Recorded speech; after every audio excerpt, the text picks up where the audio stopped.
नमस्कार, यो news 24 television news 8 मा स्वागत छ। 2 वर्ष अघि नेपाली सेनाका उपरथी प्रेम शाहीले उमेर ढाँटेर एउटा अन्तर्राष्ट्रिय तालिममा सहभागी भएको विषय निकै चर्चामा थियो। तत्कालीन प्रधान सेनापति गौरव शमशेर राणाले सेनाको उमेर हदको विषय पनि आन्तरिक रूपमा नै सल्ट्याउनु पर्ने पक्षमा थिए। सेनाको उमेरको विषयमा अन्तिम अधिकार पनि सेनाभित्रै हुनुपर्ने उनको तर्क थियो। अहिले पुनः भावी प्रधान सेनापतिको लाइनमा रहेका उपरथी ताराध्वज पाण्डेको पनि उमेर गडबडी गरेको कुरा सतहमा आयो, जुन विषय अख्तियार दुरुपयोग अनुसन्धान आयोगसम्म नै पुग्यो। बहस उत्कर्षमा पुगेपछि सेनाभित्रैबाट छानबिन समिति नै बन्यो। उमेरमा कैफियत देखेपछि पाण्डेले राजीनामा दिएर स्वैच्छिक अवकाशको बाटो रोजेका छन्। नेपाली सेनाभित्र उमेर सच्याएर जागिर खाएका घटनाहरू थुप्रै हुने गरेका छन्, जसलाई भित्रै सल्टाउने गरिएको छ। नेपाली सेनाका अधिकांश विषयहरू जङ्गी अड्डाबाट बाहिर आइपुग्नै पाउँदैन। सेनामै कोर्ट अफ मार्शल हुने भएकाले पनि भित्रै गुपचुप गरिन्छ। सेनाबाट हुने ठेक्का पट्टाको विषयमा भएका भ्रष्टाचारका काण्ड कहीँ कतैबाट चुहिएर मात्रै सतहमा आउने गरेका छन्। उमेरको कैफियत मात्र होइन, नेपाली सेनामा राजनीतिक खिचातानी पनि उत्तिकै छ। सेनाको नेतृत्व लिनका लागि राजनीतिक दलको फेरो समाउने प्रवृत्ति बढिरहेको छ। आजसम्म राजनीतिक छत्रछायाबाट प्रत्यक्ष रूपमा टाढा रहेको भनिएको सेनाभित्र बिस्तारै दलीय प्रभाव देखिन थालेको छ। तत्कालीन माओवादी सेनाबाट नेपाली सेनामा समायोजन भएका सहायक रथी यम बहादुर अधिकारीलाई सरकारले नै गैर कानुनी ढङ्गले पदावधि थप गर्यो। पूर्व लडाकु अधिकारीको 4 वर्षे पदावधि सकिएपछि पुनः पदावधि थप्ने निर्णयले निकै विवाद बन्यो। राजनीतिक सत्ता स्वार्थका खातिर राजनीतिक दलहरूले गर्ने यस्ता विवादित निर्णयहरूका कारण सेना विवादित बन्ने गरेको छ। त्यसैले आफू मातहतको अधिकारीलाई सेनाको नेतृत्वमा ल्याउने यस्तो चलखेल मौलाउँदै जाने हो भने नेपाली सेनाको मात्रै होइन, राष्ट्रकै साख गिर्नेछ। अब न्यूज 8 का हेडलाइन्स। नेपाली सेनाका उपरथी ताराध्वज पाण्डेको जन्ममितिमा कैफियत, जन्ममिति विवाद कूटनीतिक आचरण विपरीतको कार्य, राजीनामा सेनाको मुख्यालयबाट स्वीकृत गरी रक्षा मन्त्रालयमा पठाइयो।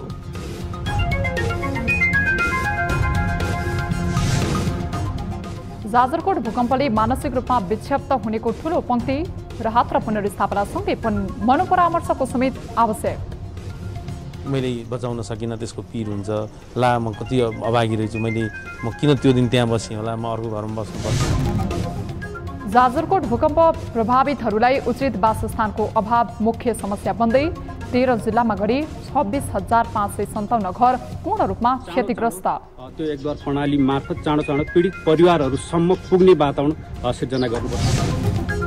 सर्वोच्च अदालतमा चरम व्यथिति, 27,000 बढी मुद्दाहरू फैसला हुनै बाँकी, न्यायपालिका सुधार्ने भन्दै प्रधान न्यायाधीश भाषणबाजीमै व्यस्त, अदालतमा एआई को प्रयोग गर्नुपर्नेमा जोड।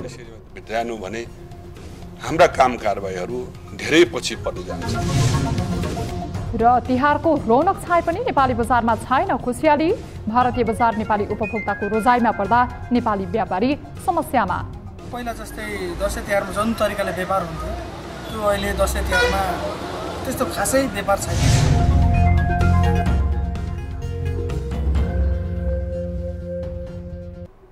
हामी निरन्तर न्यूजमा छौं। सरकारले माओवादी सेनाबाट नेपाली सेनामा समायोजन भएका सहायक रथी याम बहादुर अधिकारीको पदावधि थप गरेपछिको निकै विवाद भयो। झण्डै 1.5 दशक अघि माओवादी शान्ति प्रक्रियामा आए पनि शान्ति प्रक्रियाले अझै पूर्णता पाएको छैन। शान्ति प्रक्रियासँग जोडेर प्रधानमन्त्री पुष्पकमल दाहाल प्रचण्डले अधिकारीको पदावधि लम्ब्याउने प्रपञ्च गरे। यो विषय सेलाउन नपाउँदै भावी प्रधान सेनापतिको रूपमा हेरिएका नेपाली सेनाका उपरथी ताराध्वज पाण्डेले जन्ममिति नै किरमेट गरेको विषय सतहमा आएपछि अन्ततः पदबाटै राजीनामा दिएका छन्। एक रिपोर्ट। भावी प्रधान सेनापतिको भूमिकामा अघि सारिएका उपरथी ताराध्वज पाण्डेले उमेर विवादका कारण राजीनामा दिन बाध्य बनेका छन्। जङ्गी अड्डाले अघि सारेको पाण्डेको जन्ममितिमा कैफियत देखिएको नेपाली सेनाकै छानबिनबाट प्रष्ट भएपछि उपरथी पाण्डेले बिहीबार साँझ पदबाट राजीनामा दिए। नेपाली सेनाका सूचना अधिकारी सहायक रथी कृष्ण प्रसाद भण्डारीका अनुसार पाण्डेको राजीनामा नेपाली सेनाको मुख्यालयबाट स्वीकृत गरी रक्षा मन्त्रालयमा पठाइएको छ। पाण्डेले परीक्षा नियन्त्रण कार्यालयको अड्डामै किरमिट गरेर झण्डै 2 वर्ष उमेर घटाएको हुन सक्ने आशंकामा अख्तियार दुरुपयोग अनुसन्धान आयोगमा समेत उजुरी परेको थियो। उक्त विषयमा छानबिनका लागि प्रधान सेनापति प्रभुराम शर्मापछि दोस्रो वरियतमा रहेको बालाध्यक्ष रथी सीताराम खड्काको नेतृत्वमा छानबिन समिति बनेको थियो। यस्तो छ उपरथी ताराध्वज पाण्डेको जन्ममिति कैफियतको नालीबेली। पाण्डेले तनहुँको चुन्दी स्थित चन्द्रावती माध्यमिक विद्यालयबाट 2038 सालमा प्रवेशिका परीक्षा दिएका थिए। प्रवेशिका परीक्षामा उनको जन्ममिति 2021 माघ 12 गते उल्लेख गरिएको छ। परीक्षा नियन्त्रण कार्यालयबाट प्राप्त गरेको जन्ममितिको मार्क रजिस्टरमा उनको जन्ममिति 12 माघ 2021 उल्लेख गरिए पनि त्यसलाई केरमेट गरी 2023 मङ्सिर 23 गते बनाइएको थियो। सैनिक नियमावलीमा उप्रति दर्जाको अवकाश हुने उमेरको हद 57 वर्ष रहेछ। 2021 माघ 12 गतेको जन्ममिति अनुसार उनले 2078 माघ 12 गते नै अवकाश पाइसक्नु पर्ने थियो। किरमिट गरी उमेर छोच्याएर उनले 1 वर्ष 8 महिना बढी समय अवधि जागिर खाएको भनी सैनिक मुख्यालयमा परेको उजुरीमा नै उल्लेख छ।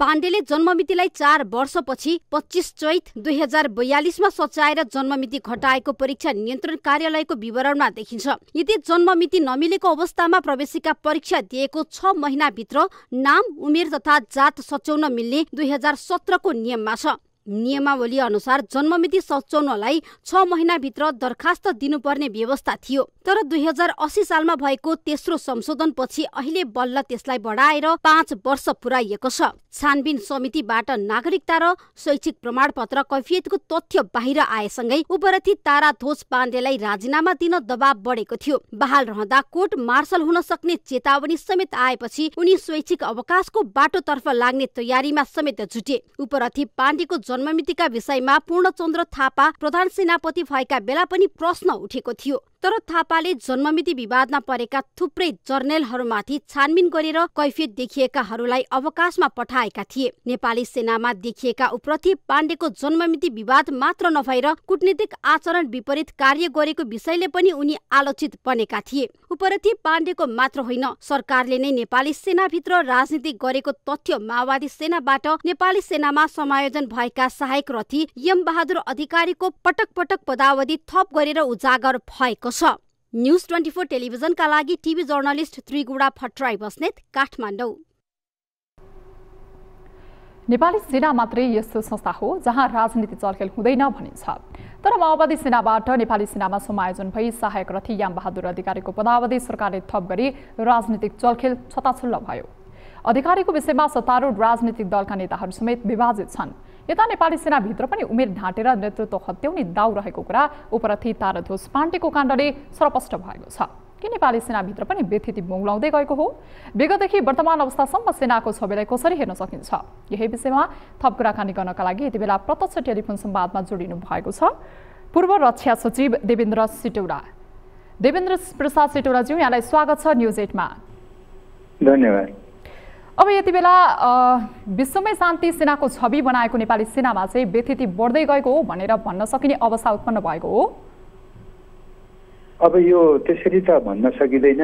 एउटा सानो एउटा दुईटा कुरालाई लिएर कुनै कुरालाई लिएर अब छवि नै एकदम बिग्रिएको भन्न चाहिँ हुँदैन। किनभने नेपाली सेनाले आफ्नो एउटा गौरवमय इतिहास र एउटा राष्ट्रिय अन्तर्राष्ट्रिय परिवेशमा पनि खेलेको भूमिकाहरू त अब योगदानहरू भूमिकाहरू त उल्लेखनीय नै छ अघि।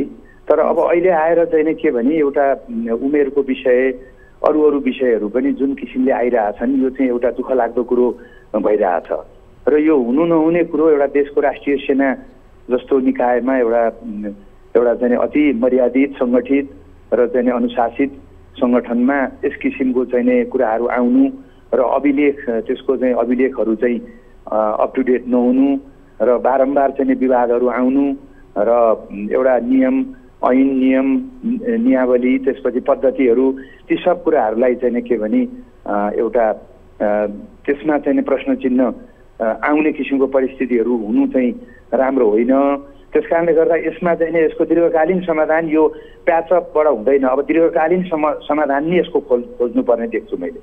अब आजसम्म राजनीतिक छत्र छायाबाट चाहिँ प्रत्यक्ष रूपमा टाढा रहेको भनिएको सेनाभित्र चाहिँ बिस्तारै दलीय प्रभाव पनि देख्न थालेको हो भनेर भन्न सकिने अवस्था यो पछिल्ला घटनाहरूले पनि देखायो। के भन्नुहुन्छ यो विषयमा? अब यसमा चाहिँ त अब त्यसरी दलीय कुनै प्रश्न देखियो भनेर भन्न सकिने अवस्था त छैन। तर मलाई के लागिरहेछ भने पहिलाभन्दा अहिले चाहिँ नै नेपाली सेनाको चाहिँ नै यो विभिन्न इस्युहरूमा जुन विवादहरू र जुन किसिमको चाहिँ एउटा कुराहरू आइरहेछ ऱ्यापिडली आइरहेछ, कहिले के आइरहेछ। त्यस कारणले गर्दा यो चाहिँ नेतृत्ववर्गले सरकारले र नेपाली सेनाको नेतृत्ववर्गले र चाहिँ जिम्मेवार व्यक्तिहरूले जिम्मेवार पदाधिकारीहरूले गम्भीरतापूर्वक लिनुपर्छ र राष्ट्रिय सेनाको छवि चाहिँ यसरी धमिलिनु हुँदैन र कुनै पनि हालतमा यो भने राजनीतिक रङ्ग र गुटबन्दी राजनीतिक रङ्ग सेनाभित्र पनि चाहिँ गुटबन्दी चलखेल र स्वार्थका खेलहरू इत्यादि चाहिँ हुन दिनु हुँदैन भन्ने चाहिँ मेरो मान्यता हो, दृढ मान्यता। र चाहिँ के छ भने यस किसिमका कुराहरू देखिनु पनि हुँदैन सतहमा, सामान्य कुराहरू पनि देखिनु हुँदैन। किनभने यसले भोलि गएर देशको परिस्थितिलाई र ओभरअल चाहिँ एउटा प्रोफेसनलिजमलाई नै एउटा व्यावसायिकतालाई नै यसले असर पार्छ। अब यहाँले अब राजनीतिक रूपमा चाहिँ यस्तो हस्तक्षेपहरू हुनु हुँदैन भनिरहँदा माओवादी सेनाबाट नेपाली समायोजनमा समायोजन भइसकेको रथी यामबहादुर अधिकारीको पदावधि त सरकारले थप गरेर राजनीतिक चलखेल त गरेकै थियो होइन? यस्ता घटनाहरू चाहिँ बारम्बार आइरहँदाखेरि त अब यस्तै राजनीतिक चलखेल हुन्छ या दलीय दबाव पर्छ भन्ने किसिमको त उदाहरण नै दिएको पनि पाइयो नि त होइन?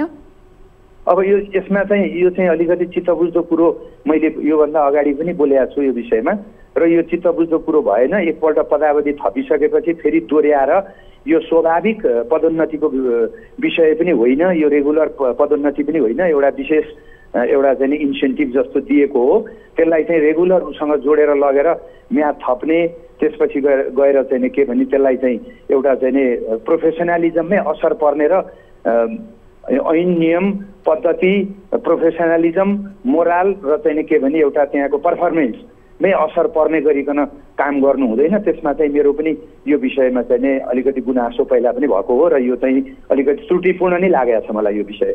अब यति बेला प्रहरीमा भए जस्तै त्यो यो सेनामा पनि यो वरीयताक्रम जुन मिच्ने प्रवृत्ति यसरी भित्रभित्रै बढ्दै गइरहेको छ नि, यो प्रक्रिया यसरी नै बढ्दै गएको खण्डमा चाहिँ यो वरीयताक्रम नै मिचेर चाहिँ प्रधान सेनापति बनाउने चलखेल हुन्छ भन्ने किसिमको अवस्था उत्पन्न हुन सक्ने स्थिति सिर्जना हुन्छ, के लाग्छ यहाँलाई? होइन, यसो वरीयताक्रमै मिचिएको भन्ने कुरा त होइन। अहिले अब एउटा स्वाभाविक रूपमा एउटा चाहिँ त्यसको प्रोसेस हुन्छ, प्रोसेसबाट जाने हो। तर जुन किसिमले मुखमा आइसकेपछि उपल्लो दर्जामा पुगिसकेको मान्छेको उमेरको विवाद, यो अर्को विवाद आउनु चाहिँ एउटा चाहिँ बहुत दुःख लाग्दो कुरो छ। किनभने सुरुमै तल करेक्सन हुनुपर्ने विषय हुन् नि। यो त एउटा उपरथी भइसकेको 2 स्टार जनरल मेजर जनरल भइसकेको मान्छेहरूको उमेरको विवाद आउँछ, जबकि ऊ सेनाको नेतृत्वको लागि इलिजिबल भइसकेका हुन्छ, अब भोलि पोटेन्सियल क्यान्डिडेटको रूपमा अगाडि आइसकेका हुन्छ भने अब यहाँ चाहिँ त्यति बेला आएर चाहिँ नै यी विषयहरू छताछुल्लो हुनु, त्यति बेला आएर यी प्रश्न चिन्हहरू अगाडि आउनु यो दुःख लाग्दो कुरो छ। त्यस कारणले यो अभिलेख सिस्टम जुन छ, यो अभिलेख सिस्टम नै त्यहाँनिर अलिकति करेक्सन हुन सकिरहेको छैन। यसलाई चाहिँ नि पार्लियामेन्टको कमिटी जुन छ चाहिँ नि यो सेना हेर्ने कमिटी जुन हुन्छ, अब राज्य व्यवस्था समिति भनौँ या अर्को कुनै कमिटी छ भने त्यसको मान्य सांसदकै संयोजकत्वमा नेपाली सेना र सुरक्षा निकायहरूमा नेपाली सेना लगायत प्रहरी, सशस्त्र प्रहरी, नेपाल प्रहरीमा पनि यस्ता समस्या बेला बेला देखिया छन्। यसलाई दीर्घकालीन समाधानको लागि हेर्ने के भइरहेछ त्यसलाई चाहिँ विज्ञ टोली नै बनाएर रक्षा मन्त्रालयका पूर्व विशेषज्ञ सचिवहरू सहसचिवहरू हुन सक्छन् या नेपाली सेनाको पनि अन्य दर्जाको अलिक सबैले पत्याएको अलिकति यो विषयमा चाहिँ एउटा राम्रो किसिमको ज्ञान भएको, मोराल पनि भएको यस किसिमको नेपाल प्रहरीमा पनि हुनसक्छ। सशस्त्र एउटा कमिटी नै बनाएर एउटा कार्यदलै बनाएर यसको चाहिँ इन्भेस्टिगेसन गरेर यसलाई चाहिँ दीर्घकालीन रूपमा समाधान गर्ने र कस्तो किसिमको अभिलेख प्रणाली राख्नुपर्छ भन्ने कुरामा पनि अब एउटा निर्देशन गर्नुपर्ने अवस्था देख्दैछु मैले त। अब यो सेनामै कोर्ट अफ मार्शल हुने भएकोले पनि नेपाली सेनाका अधिकांश विषयहरू चाहिँ जङ्गी अड्डाभन्दा बाहिर आइपुग्न पाउँदैनन् भनेर भनिन्छ। यो भित्रभित्रै समस्याहरू भए तापनि भित्रभित्रै गुपचुप रूपमा समस्याको समाधान हुने, तर तर बाहिर यस्ता समस्याहरू नुहाउने गरेको पनि पाइएको छ, जसले गर्दा अब अहिलेकै हालको घटनालाई पनि हेर्न सकिन्छ। उपरथी ताराध्वज पाण्डेकै हकमा हेर्ने हो भने पनि उहाँले पनि उमेर ढाँटेर चाहिँ केरमेट गरेर चाहिँ अहिलेसम्म ढाँटेरै काम गरिरहेको अवस्था त देख्न सकियो नि त होइन। अब यो विषयमा चाहिँ तपाईँ के भन्नुहुन्छ विगतदेखि अहिले वर्तमानसम्मको अवस्था हेर्दा चाहिँ? अब म त त्यसको इन्भेस्टिगेसन गरेको छैन, अब मैले मतलब त्यो इन्भेस्टिगेसनकर्ता पनि होइन म, तर अब हामीले पनि समाचारहरू हेरेर अर्थात् आएका चाहिँ नि समाचारहरू सामाजिक सञ्जाल लगायत न्युज मिडिया अरू राष्ट्रिय मिडियाहरूमा आएकोबाट चाहिँ हेर्ने हो। अब यो किलमेट गर्नु नै गलत छ र दोस्रो कुरो समयमै त्यो समाधान हुनुपर्छ। त्यस्तो दुई किसिमको चाहिँ नि डकुमेन्टहरू त्यहाँ देखिनु हुँदैन। यो नै एउटा विकृति हो। यो विकृतिलाई कसरी एड्रेस गर्ने र कसरी यसलाई चाहिँ नि सच्याउने भन्ने कुरो चाहिँ बहुत महत्त्वपूर्ण कुरो छ र यसमा चाहिँ नि नेपाल सरकार, नेपाली सेना र नेपाल सरकार सबै गम्भीर हुनुपर्ने विषय देख्दैछु मैले यो विषय। हस् देवेन्द्रजी, यहाँलाई यो महत्त्वपूर्ण समय र संवादका लागि धेरै धेरै धन्यवाद। तपाईँलाई पनि धन्यवाद, हाम्रो न्युज 24 टेलिभिजनलाई हार्दिक धन्यवाद। हस् दर्शकवृन्द, न्युज 8 का लागि संवादमा हुनुहुन्थ्यो पूर्व रक्षा सचिव देवेन्द्र प्रसाद सिटौला। विशेष गरी अहिले हामीले नेपाली सेनाभित्र भएको समस्याको विषयमा, विशेष गरी अहिले उपरथी ताराध्वज पाण्डेले चाहिँ उमेर केरमेट गरेर चाहिँ सेनाको छविलाई चाहिँ यसरी यस्तो विषयले गर्दाखेरि चाहिँ सेनाको छविलाई चाहिँ अब कस्तो अवस्थामा चाहिँ पुर्याउला भन्ने विषयमा हामीले केन्द्रित रहेर कुराकानी गऱ्यौँ। अब बाँकी न्युज। जाजरकोट भूकम्पका प्रभावितहरूका लागि राहत तथा पुनर्स्थापनाको काम अहिले धमाधम भइरहेको छ। भूकम्पले बालबालिका सहित वृद्धहरूको पनि मृत्यु भएको छ। बारम्बार पराकम्प गइ नै रहेको छ भने पश्चिम नेपालमा अझै ठूलो भूकम्पको जोखिम कायमै रहेको विज्ञहरूले बताइरहेका छन्। भूकम्प प्रभावित क्षेत्रमा राहत र पुनर्स्थापनासँगै मनोपरामर्शको समेत खाँचो देखिन्छ। एक रिपोर्ट। गत शुक्रबार राति जाजरकोटको रामी डाँडा केन्द्रबिन्दु भई 6.4 म्याग्निट्युडको भूकम्पले भौतिक क्षति मात्र गरेको छैन, भूकम्पले मानवीय क्षति पनि उत्तिकै गरेको छ। भूकम्पले जाजरकोट र रुकुम पश्चिम सहित 11 जिल्ला प्रभावित भएको छ। थुप्रै घरहरू पूर्ण रूपमा क्षति भएका छन् भने आफन्त गुमाएको पीडा छन् बढी छ, जसका कारण सरकारले राहत तथा पुनर्स्थापनाको कामसँगै मानसिक रूपमा विक्षिप्त भएकाहरूलाई मनोपरामर्श समेत आवश्यक पर्ने मनोपरामर्शदाताहरू बताउँछन्। जनको क्षति आफ्ना विशेषतः छोराछोरी अथवा श्रीमान अथवा श्रीमती अथवा आमा अथवा बुवा कोही आफन्तहरू सुतेर त्यो दिन मृत्युवरण गरेकाहरूका कारण लागि चाहिँ उनीहरू आफू चाहिँ बढी शोकमा हुने सम्भावना बढी हुन्छ। मैले बचाउन सकिनँ त्यसको पीर हुन्छ, ला म कति अभागी रहेछु, म किन त्यो दिन त्यहाँ बसेँ होला, म अर्को घरमा बस्नु पर्थ्यो, अथवा त्यो दिन म यस्ता मनमा उत्पन्न भन्ने सेल्फ टकहरू बढी हुने यस्तो अवस्था हुन्छ। दिउँसो त ठिकै हुन्छ, बेलुकाखेरि झन् डर अझै बढी। जाजरकोट केन्द्रबिन्दु भएर गएको भूकम्पबाट 83 जना महिला र 70 जना पुरुष गरी 153 जनाको मृत्यु भएको छ भने त्यसमा अधिकांश बालबालिका छन्। कुनै पनि प्राकृतिक विपत्तिले भौतिक तथा शारीरिक क्षतिका साथै मनोविज्ञानमा असर पार्ने गर्दछ। जाजरकोट रुकुम पश्चिममा गएको भूकम्पले भौतिक तथा मानवीय क्षति पुर्याएका कारण यसले मनोविज्ञानमा समेत असर पार्ने मनोचिकित्सकहरू बताउँछन्। मनोपरामर्श भनेको त हामीले तनावलाई सकारात्मक रूपमा गर्न सक्ने र परिस्थितिलाई चाहिँ एक्सेप्ट स्वीकार गरेर अब आउने जीवनलाई चाहिँ कसरी सहज बनाउने, कसरी शारीरिक रूपमा र मानसिक रूपमा स्वस्थ बनाउने, त्यो प्रवर्धन, त्यो प्रमोसनको कुरामा हामी लाग्न सक्यौँ भने भोलि हुन सक्ने जुन एउटा मानसिक स्वास्थ्यका समस्याहरू, कति मान्छेले पोस्ट ट्रोमेटिक स्ट्रेस डिसअर्डर हुन सक्छ, कति मान्छेले डिप्रेसन हुन सक्छ। जाजरकोट भूकम्पपछि अहिले पनि पराकम्प जाने क्रम जारी छ, जसका कारण स्थानीय अहिले पनि त्रासका बीच बस्नुपर्ने अवस्था छ। साथै भूकम्पले आफन्त तथा अभिभावक गुमाउँदा कतिपय बालबालिका टुहुरा बन्न पुगेका छन्। यस्तो अवस्थामा बालबालिकामा पर्न गएको मनोविज्ञानलाई कसरी उपचार गर्ने भन्ने विषयमा समेत ध्यान दिन आवश्यक छ, जसका लागि तीनै तहका सरकारले राहत र पुनर्स्थापनासँगै मानसिक स्वास्थ्यलाई पनि उत्तिकै प्राथमिकतामा राखेर काम गर्न जरुरी देखिन्छ। न्युज 24 टेलिभिजनका लागि क्यामेरामा मदन सापकोटाको साथमा टिभी जर्नलिस्ट त्रिगुडा भट्टराई बस्नेत, काठमाडौँ। हामी निरन्तर न्युजमा छौं। सरकारले भूकम्प पीडितलाई राहत वितरणमा सहजताका लागि कानुनी जटिलता हटाउने प्रयास थालेको छ, जसका लागि विपद पीडित उद्धार राहत सम्बन्धी मापदण्ड संशोधन गरिनेछ। यति मात्र होइन, अहिले भूकम्प पीडितहरूलाई वासस्थानकै समस्या बढेको देखिन्छ। यो समस्या समाधानका लागि समेत प्रयास भइरहेको सरकारले बताइरहेको छ। वास्तवमा जाजरकोट भूकम्पका पीडित कति छन् अनि उनीहरूको वासस्थानको अवस्था कस्तो छ? पराकम्प जाने क्रम जारी रहँदा हालसम्म कति मानिस घरवासविहीन बने त? एक रिपोर्ट। जाजरकोट भूकम्प प्रभावितहरूलाई उपयुक्त बस्ने ठाउँको अभाव अहिले मुख्य समस्याका रूपमा देखिएको छ। सरकारले राहत वितरणलाई प्राथमिकताका साथ ध्यान दिइरहेको छ, तर आवासको समस्या तत्काल समाधान गर्न कठिनाई भइरहेको देखिन्छ। जाजरकोट भूकम्प प्रभावित जिल्लाहरू पहाडी भेगमा पर्छन्। अहिले पहाडी भेगमा तापक्रम न्यून भई चिसो बढेको छ। भूकम्प प्रभावितहरू यसै चिसोमा कठाङ्ग्रिँदै रात कटाउनु पर्ने बाध्यतामा छन्। जाजरकोट केन्द्रबिन्दु भएर गएको शुक्रबार रातिको 6.4 रेक्टर स्केलको भूकम्पले हजारौं मानिस घरवासविहीन भन्दा अहिले उनीहरूको आवासको व्यवस्थापन चुनौतीको रूपमा देखिएको छ। हजारौं परिवार घरविहीन। जाजरकोट भूकम्पले घरवासविहीन भएका परिवारको संख्या 62,012। 13वटा जिल्लामा गरी 26,557 घर पूर्ण रूपमा क्षतिग्रस्त, 35,455 घरमा आंशिक क्षति। घरविहीन हुनेहरू सबैभन्दा धेरै रुकुम पश्चिममा। रुकुम पश्चिममा 16,570 घरमा पूर्ण क्षति। रुकुम पश्चिममा 9,961 घरमा आंशिक क्षति। जाजरकोट र सल्यानमा घर क्षतिको अवस्था। जाजरकोटमा 9,794 घर पूर्ण क्षतिग्रस्त। जाजरकोटमा आंशिक क्षतिग्रस्त घरको संख्या 24,707। सल्यानमा 151 घर पूर्ण क्षतिग्रस्त। सल्यानमा 512 घर आंशिक रूपमा क्षतिग्रस्त। जाजरकोट भूकम्पले रुकुम पूर्व, नवलपरासी पूर्व, दैलेख, दाङ, बैतडी, जुम्ला, कालीकोट, प्युठान र अछाममा पनि केही घरहरू भत्किएका छन्। गृह मन्त्रालयका अनुसार भूकम्पका कारण जाजरकोटमा 101 जना र रुकुम पश्चिममा 53 जना गरी 154 जनाको ज्यान गएको छ। 363 जना घाइते भएका छन्। न्यूज 24 टेलिभिजनका लागि ब्युरो रिपोर्ट। गत शुक्रबार राति जाजरकोटको रामीडाँडा केन्द्र बिन्दु बनाएर गएको 6.4 म्याग्निच्युडको भूकम्पले जाजरकोट सहित रुकुम पश्चिम र सल्यानमा समेत ठूलो क्षति पुग्यो। क्षतिग्रस्त क्षेत्रको उद्धार कार्यमा सरकारले तीव्रताका साथ काम पनि गर्यो, तर पनि पीडितको अवस्था अहिले पनि दयनीय छ। एक रिपोर्ट।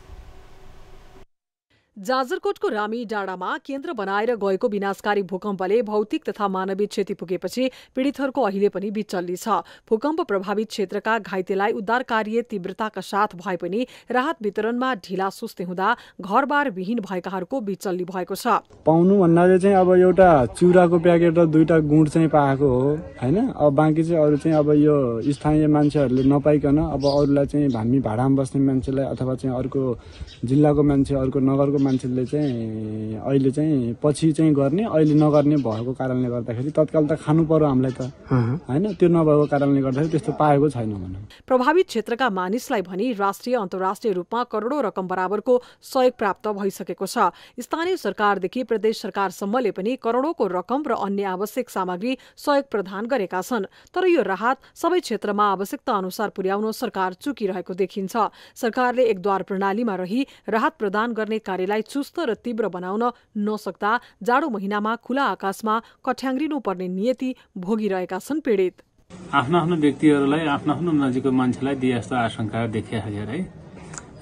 त्यही भएर राजनीतिक खिचतानी यस्तो भइरहेको। जो क्षति हुने व्यक्तिहरू अलि हुने व्यक्तिहरूले पाइरहेका छैनन् र यो भित्र जो क्षति नहुने मान्छे हुन् आफ्नो चाहिँ राजनीतिक सपोर्टवाला नजिकको मान्छेहरू तिनीहरूले बढी मुनाफा लिए जस्तो देखिन्छ। न अहिले दिया छैन गरी हिजो म फोनमा देखेको छु न। अब तल थलानु गरकोटुम पुग्या होला। अब मेरो त माथि कुसे मुसेको माइत अब त्यो माइतबाट अब बुवाले र उहिले भतिजे बुहारीले फोन गर्दैछन् क्यारे हामीले त केही गरेका छौँ न पाल्छ न उठ्छ भन्दाखेरि के यता आइज भन्दाखेरि यता त जुन जोखिममा छ हामी के गरे आउँ त्यो पाउँ भाडा भन्दैछन्। अब के गर्ने। सरकारी तथ्याङ्क अनुसार गत शुक्रबारको भूकम्पले 153 जनाको ज्यान गइसकेको छ भने 20,000 घर परिवार विस्थापित बनेका छन्। भूकम्पले सबैभन्दा बढी जाजरकोटको भेरी नगरपालिका प्रभावित बनेको छ। तर उक्त स्थानका बासिन्दाले पनि राहत समयमा पाउन सकेका छैनन्। तर जाजरकोट भेरी नगरपालिकाले भने लगातार राहतमा खटिरहेको र विभिन्न स्थानबाट प्राप्त राहत सामग्रीलाई एकद्वार प्रणालीबाट नै वितरण गरिरहेको जनाएको छ। एकद्वार प्रणाली भनेको एउटा यसो कुनै विकृति विसङ्गति नहोस्, कुनै अब खराब हिसाबले चाहिँ या राहतहरू वितरण नहोस् भन्ने हिसाबले त्यो कुरा आएको हो। तर स्थानीय विद्युत व्यवस्थापन नै आफैमा एउटा जिम्मेवार एउटा चाहिँ आधिकारिक ढङ्गले कानुनसम्म ढङ्गले बनाएका विद्युत व्यवस्थापन समितिहरू हुन्। त्यसो भने यो आफैमा एउटा सरकार हो, एक तहको सरकार हो। त्यसो भने गर्दा उहाँले अनुगमन, समन्वय, रेकर्ड आदि इत्यादि राम्रो ढङ्गले गर्न सक्नुहुन्छ। तर कामकाजी हिसाबले कामै गर्ने सहज र जो प्रभावित क्षेत्र हो, जो प्रभावित चाहिँ भिक्टिम हो, उहाँहरूको निम्ति त स्थानीय विपद व्यवस्थापन समितिलाई नै हामीले परिचालन गर्नुपर्छ र अधिकार दिनुपर्छ र त्यसलाई चाहिँ प्रभावकारी बनाउनुपर्छ। यता भूकम्प पीडितका लागि भने सुदूरपश्चिम प्रदेशका स्थानीय तहले समेत राहत हस्तान्तरण गरिरहेका छन्, जहाँ कैलालीको मोहन्याल गाउँपालिकाले 13,50,000 राहत घोषणा गरेको छ। यसै गरी धनगढी उपमहानगरपालिका र घोडाघोडी नगरपालिकाको टोली नै राहत सामग्री बोकी जाजरकोट पुगेको छ। प्राप्त भएका राहत सामग्रीहरू कुनै ठाउँमा थन्क्याएर राख्नुभन्दा पनि चाँडो त्यो एकद्वार प्रणाली मार्फत चाँडो पीडित परिवारहरूसम्म पुग्ने वातावरण सिर्जना गर्नुपर्छ, त्यो अवस्था सिर्जना गर्नुपर्छ। यसरी हेर्दा भूकम्प पीडितलाई राहत वितरणमा सरकारले व्यवस्थापनको प्रभावकारी कदम चाल्नु आवश्यक छ। न्यूज 24 टेलिभिजनका लागि जाजरकोटबाट टिभी जर्नलिस्ट खेम ढुङ्गानाको रिपोर्ट। नेपाल टेलिभिजन हुँदै न्यूज 24 टेलिभिजनको स्थापनादेखि अनवरत रूपमा योगदान पुर्याउनु भएका विजय उदय पालपालीले व्यावसायिक जीवनबाट अवकाश लिएका छन्। बालुवाटार स्थित न्यूज 24 टेलिभिजनको कार्यालयमा शुक्रबार विशेष कार्यक्रम गरी वरिष्ठ पत्रकार पालपालीलाई विदाई गरिएको हो। न्यूज 24 को स्थापना कालदेखि नै विशेष योगदान पुर्याएका पालपालीले विदाईको क्षणमा पनि आफ्नो स्वास्थ्यले साथ दिएसम्म सञ्चार क्षेत्रमा सल्लाह सुझाव दिइरहने बताए। संस्थामा लामो समयसम्म काम गरेकै कारण उनी विदाईका बेला निकै आफ्नो अभिव्यक्ति राख्दै भक्कानिएका थिए। उनको योगदान र टेलिभिजनलाई आम जनमानसमा परिचित गराउन खेलेको भूमिका सदैव स्मरणीय रहने टेलिभिजन व्यवस्थापन पक्षले जनाएको छ। 2012 सालमा पाल्पामा जन्मिएका पालपालीले 2042 सालबाट नेपाल टेलिभिजन मार्फत क्यामेरा पर्सनको रूपमा पत्रकारिता सुरु गरेका हुन्। उनको योगदान नेपाली टेलिफिल्म, वृत्तचित्र, म्युजिक भिडियो लगायतमा समेत रहेको छ। विभिन्न राष्ट्रिय तथा अन्तर्राष्ट्रिय पुरस्कारबाट सम्मानित भएका उनलाई न्यूज 24 का सहकर्मीहरूले खादा उडाएर सम्मान पनि गरेका थिए।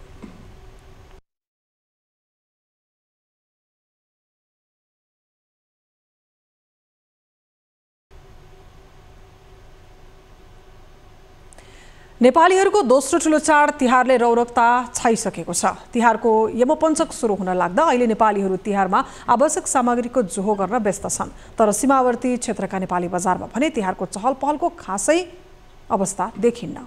एक रिपोर्ट।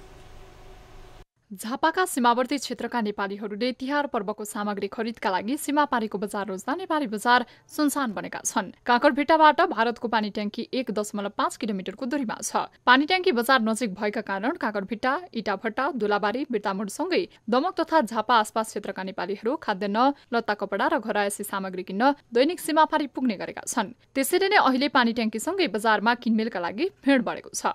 अन्य समयमा पनि निकै चहल पहल हुने पानी ट्याङ्की बजारका मुख्य ग्राहक नेपाली उपभोक्ता हुने गरेका छन्। नेपाली उपभोक्ताको रोजाइमा पानी ट्याङ्की बजार परेपछि सीमावर्ती बजार, काँकरभिट्टा, धुलाबारी, बिर्तामोड लगायतका पूर्वका ठूला शहरका बजारमा तिहारका लागि किनमेलको रौनकता देखिँदैन।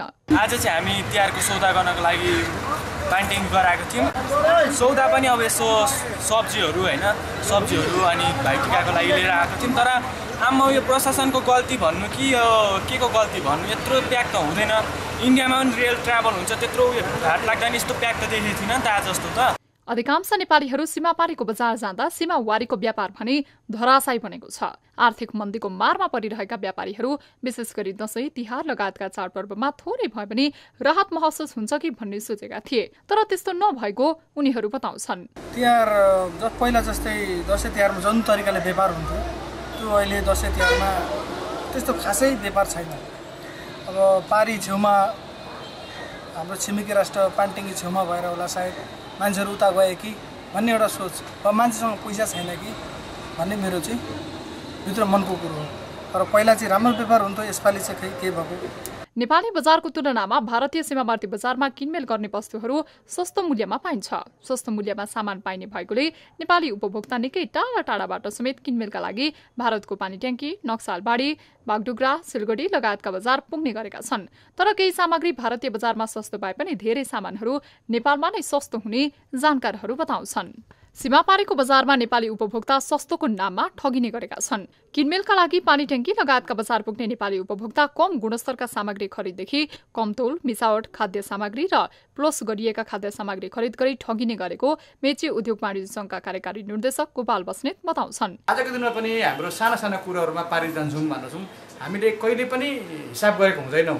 हाम्रो दिन खेर गएको हुन्छ, पारिपट्टि एउटा चिजमा चाहिँ सस्तो हुन्छ, अर्को चिज चाहिँ महँगो हुन्छ, त्यो हामीले हेर्दैनौँ। खालि एउटा दुईवटा चिज चाहिँ सस्तो हुने बित्तिकै अरू चिज पनि सस्तै छ भन्ने हामी सोच्छौँ। तर यहाँ आइसकेर यहाँको बजारमा चाहिँ त्यही चिज चाहिँ तुलना गरेर कति थुप्रै चिजहरू चाहिँ त्यहाँको भन्दा यहाँ नेपालमा सस्तो छ, एक दुईवटा कुराहरू बाहेक।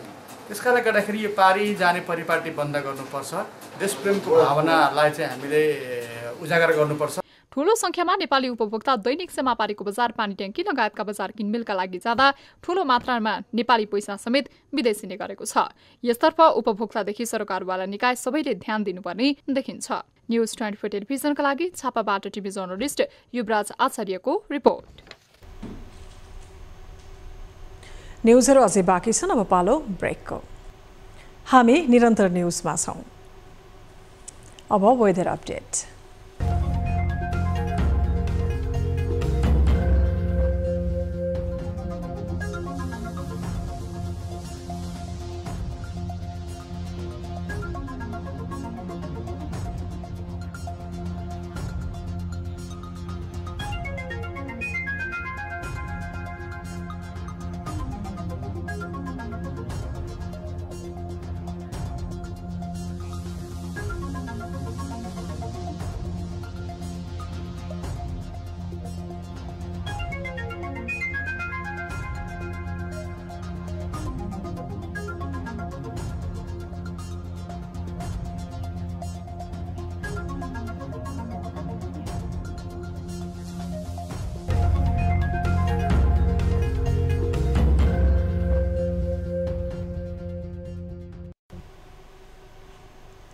अब न्यूज 8 को अन्त्यमा पुनः हेडलाइन्स।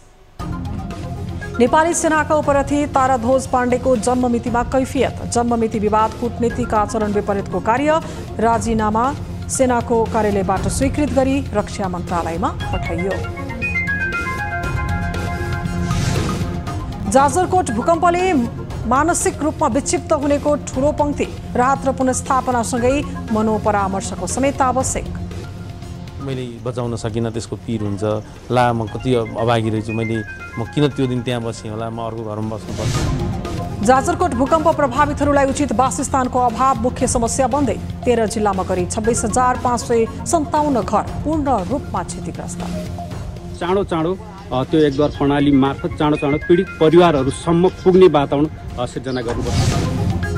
सर्वोच्च अदालतमा चरम व्यथिति, 27,000 बढी मुद्दाहरू फैसला हुनै बाँकी, न्यायपालिका सुधार्ने भन्दै प्रधान न्यायाधीश भाषणबाजीमै व्यस्त, अदालतमा AI को प्रयोग गर्नुपर्नेमा जोड। बिताउनु भने हाम्रा काम कारबाहीहरू धेरै पछि पर्दै जान्छ। र तिहारको रौनक छाए पनि नेपाली बजारमा छाएन खुसियाली, भारतीय बजार नेपाली उपभोक्ताको रोजाइमा पर्दा नेपाली व्यापारी समस्यामा। पहिला जस्तै दसैँ तिहारमा जुन तरिकाले व्यापार हुन्थ्यो त्यो अहिले दसैँ तिहारमा त्यस्तो खासै व्यापार छैन।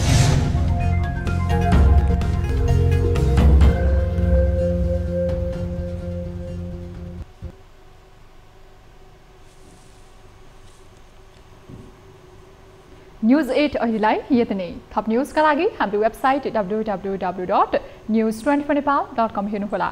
साथै हाम्रा फेसबुक, ट्विटर र युट्युबमा पनि फलो गर्न सक्नुहुनेछ। त्यस्तै मोबाइल, इमेल र भाइबरबाट न्यूज 24 को हेल्प डेस्कमा केही समस्या र गुनासा छन् भने सम्पर्क गर्न सक्नुहुनेछ। अहिलेलाई बिदा दिनुहोस्। हामी निरन्तर न्यूजमा छौँ। नमस्ते।